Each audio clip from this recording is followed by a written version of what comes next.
name's Meredith. And I'm Jazz, and we're training to be accredited exercise physiologists, and today we're here to tell you how we can use our skills in exercise prescription to help you or someone you love suffering from multiple sclerosis.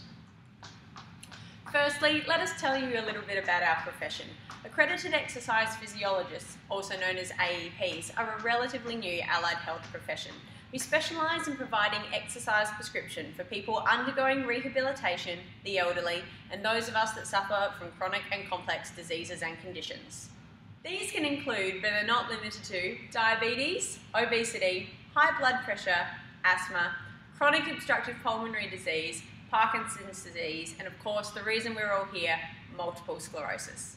Our job as an exercise physiologist is to individually prescribe an exercise program to help combat the symptoms of the condition and to slow the progression of the disease.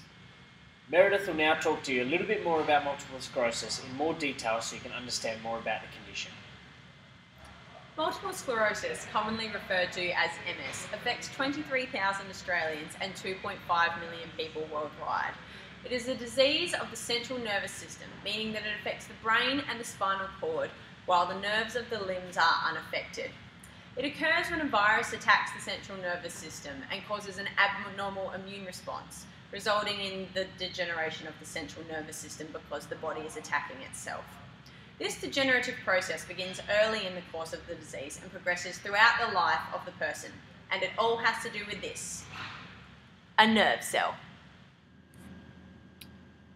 So, looking at our nerve cells, let's describe how healthy nerve cells work.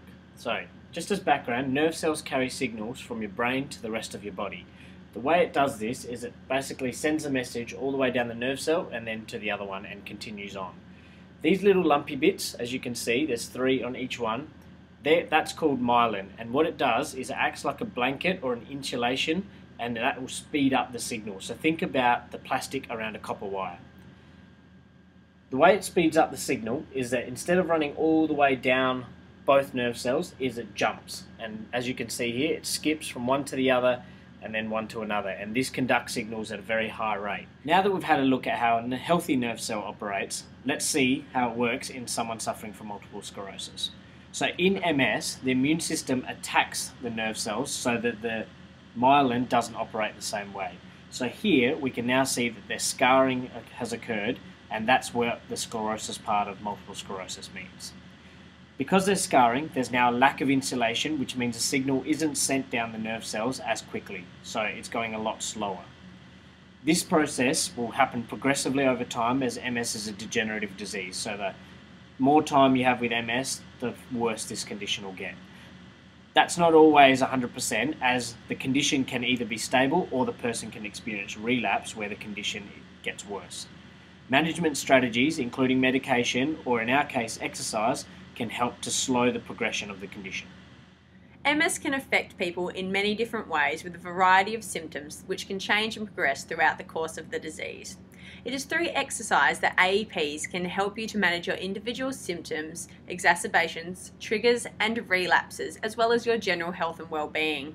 It is our extra study with chronic and complex conditions that makes us perfect to help all MS sufferers, no matter what your knowledge of exercise or your activity level. Now we'll give you an idea of some of the sorts of exercises we can prescribe for you and how they can help you to manage your MS symptoms. And don't think that if you're wheelchair bound or if you have transportation issues that we can't help you. AEPs are very resourceful and have many different training options to suit everyone's abilities. And we can also provide you with home programs for when attending a clinic is just not possible. Before we start on what exercises are important for people with multiple sclerosis, the first thing to consider is that with the loss of muscle and control, people will find it hard to participate in exercise.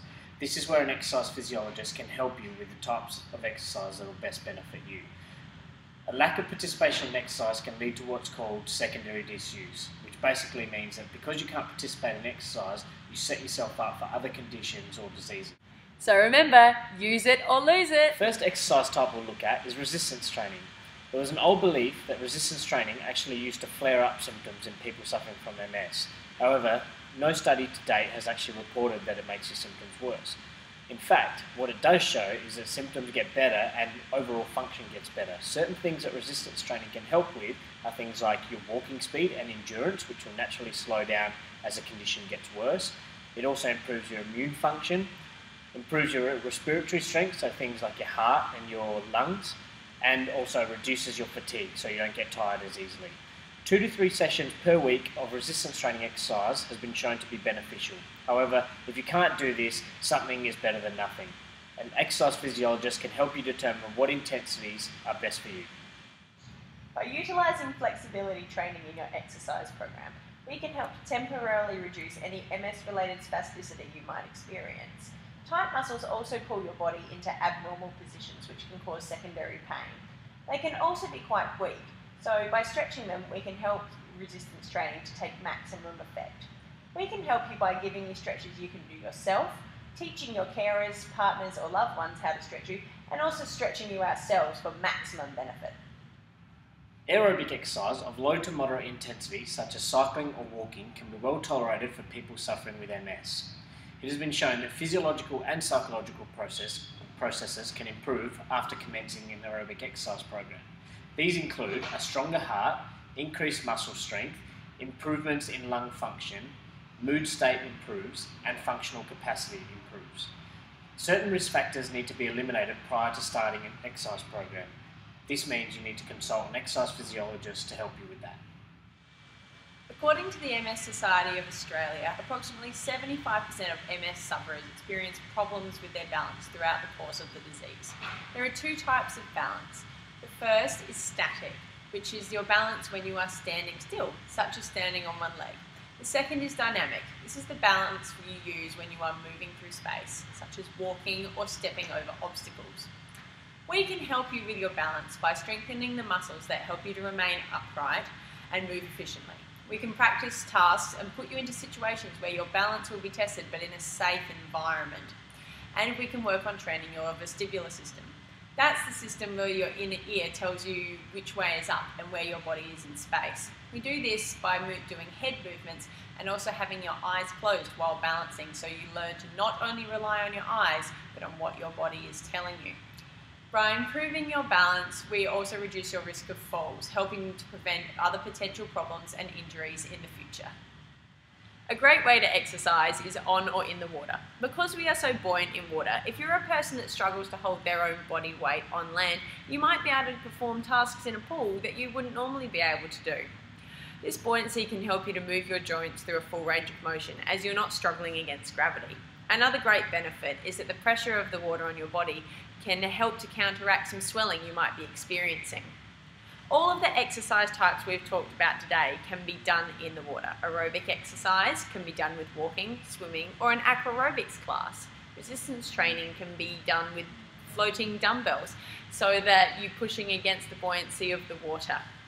If that's too hard for you, you can always just push against the water itself. That's enough.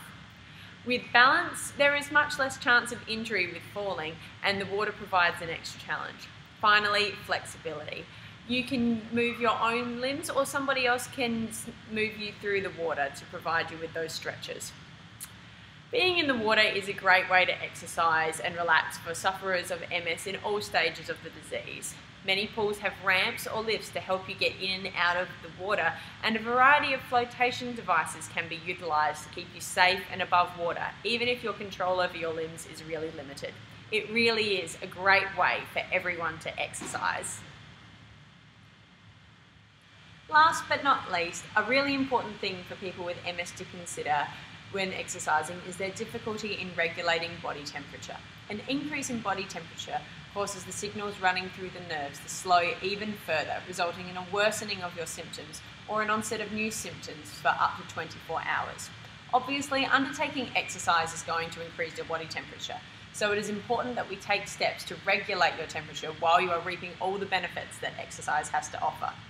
This is yet another reason why seeing an AEP is a great idea, as we can tailor the exercise program to your own personal levels of heat tolerance and help you to implement strategies for both clinical-based and home programs that will allow you to exercise without exacerbating any of your symptoms. So that brings us to the end of our presentation. We hope you've learned something a little bit more about MS and how an exercise physiologist or exercise can play an important role in managing your symptoms.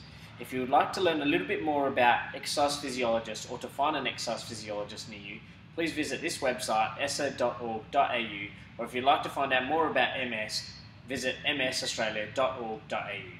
Thank you for watching our presentation, and we hope to see you in an exercise physiology clinic soon. Bye! Bye!